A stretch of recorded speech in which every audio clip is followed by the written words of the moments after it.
बिस्मिल्लाहिर्रहमानिर्रहीम अस्सलामु अलैकुम अल्लाहुम्मा सल्लि अला व अला आले मोहम्मद सल्लल्लाहु ताला अलैहि वसल्लम। वेलकम टू सियासी शतरंज। मैं हूं तलाजुद्दीन। ख़वातीन व हज़रात, बानी पीटीआई को 2 केसेस में सज़ा हो गई है, अब 3 केसेस में सज़ा होना बाकी है। हम जानते हैं साइफर केस में सज़ा हो चुकी है, आज तोशाखाना केस में 14 साल कैद बा मुशक्कत और 7 साल बुशरा बीबी को भी सज़ा सुनाई गई है और जुर्माना भी दिया गया है 1 अरब 57 करोड़ 30 लाख रुपए का।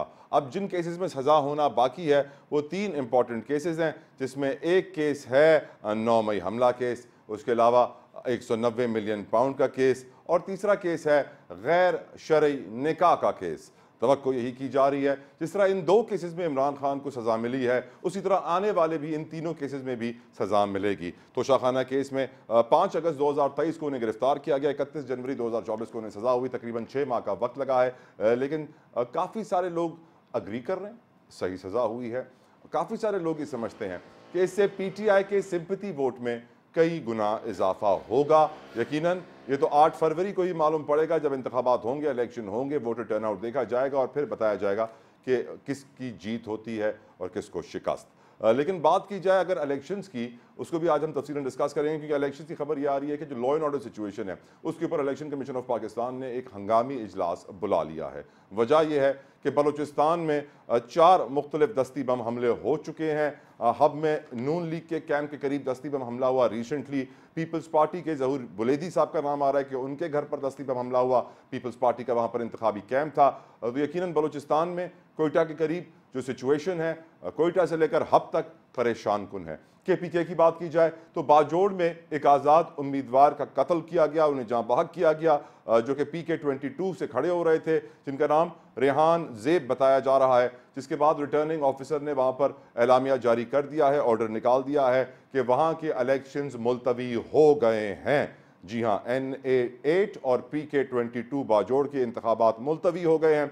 फिर खबर ये आई कि कोहाट से PK-97 के उम्मीदवार दिल का दौरा पड़ने से चल बसे हैं, जिसके बाद वहाँ से भी तवक्को की जा रही है इलेक्शन मुलतवी होने की खबर आएगी। अब सोचना यह है कि इलेक्शन कहाँ कहाँ मुलतवी होंगे।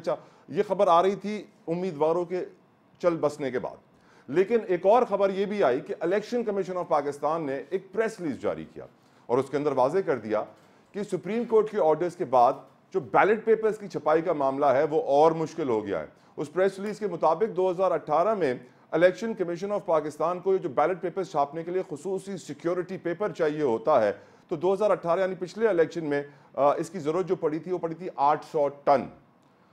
इस इलेक्शन में 3 गुना ज्यादा 2400 टन की जरूरत पड़ रही थी इस पेपर की। इमेजिन कीजिए कितना खर्चा बढ़ गया और वजह बताई जा रही है कि उम्मीदवार बहुत ज्यादा हैं।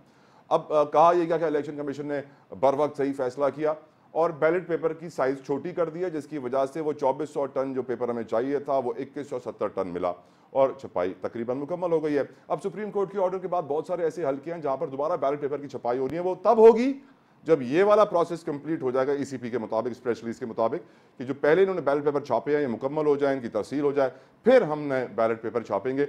इसी वजह से कहा जा रहा है कि कुछ हलकों में इलेक्शंस डिले हो सकते हैं, जहां पर कोर्ट ऑर्डर्स के बाद उम्मीदवारों को बहुत लेट इजाज़त मिली इलेक्शन में इंतखाब में हिस्सा लेने की। यकीनन अब ये भी एक बहुत बड़ा सवाल है, कहाँ कहाँ इलेक्शन डिले होंगे। अगर कहीं जहाँ भी उम्मीदवारों का कत्लेआम होगा वहाँ इलेक्शंस को मुलतवी कर दिया जाएगा। क्या यही तरीक़ेकार इस्तेमाल अब होगा इलेक्शंस को मुलतवी करने के लिए, और ये कौन कर रहा है? यकीनन आज का शो बहुत इंपॉर्टेंट, मेरे साथ बड़ा कमाल पैनल भी मौजूद होगा, लेकिन इससे पहले कि मैं उनका तारुफ करवाऊँ, गुफ्तगू में शामिल करूँ, ब्रेक लीजिए।